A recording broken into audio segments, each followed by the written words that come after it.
رامي، أكثر من مليون متظاهر في العديد من المدن أمس بما فيها حمص، أي احتجاجات واسعة، و11 قتيلا، أي حصيلة مقارنة بأيام احتجاجية أخرى حصيلة أقل للضحايا.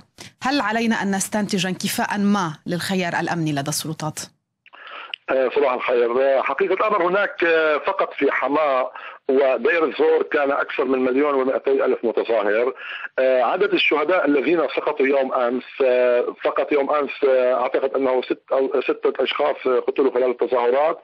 العدد الباقي هو استشهد يوم أول أمس في حمص. هناك أيضا شهيد في مدينة حماة فارق الحياة متأثر بجرحه. هذا يدل على شيء، أن الأجهزة الأمنية على ما يبدو أنها وعت أن كثر عندما يكون عدد الشهداء أكبر يزداد إصرار المتظاهرين على النزول إلى الشارع، وكلما سقط شهيد خرج 1000 متظاهر إلى الشارع مقارنة مع عدد المتظاهرين وعدد الشهداء. السلطات السورية حاولت تنفيذ حملة أمنية أو تنفذ حملة أمنية وعسكرية كبيرة في مدينة حمص. على الرغم من ذلك خرج يوم أمس في حي الخالدية أكثر من 25,000 متظاهر. هناك ببعض أحياء حمص كانت هناك تظاهرات طبعا، لكن أستاذ رامي عبد الرحمن، هذا يعني أن السلطات نعم أستاذ رامي، هذا يعني أن السلطات علقت العملية في حمص. العملية لم تعلق في حمص، العملية مستمرة في حمص، لكن في بعض أحياء حمص هناك انتشار أمني كثير.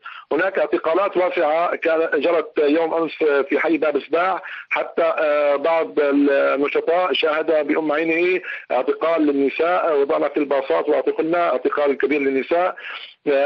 الحملة الأمنية والعسكرية مستمرة في حماس، المداهمات مستمرة في حماس.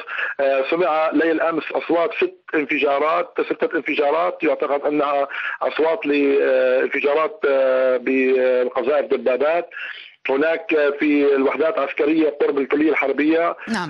شهد حوالي 50 عسكري فروا من الجيش، فروا من الخدمة الإلزامية، خلعوا ملابسهم العسكرية وارتدوا لباس مدنية وفروا من تلك المنطقة.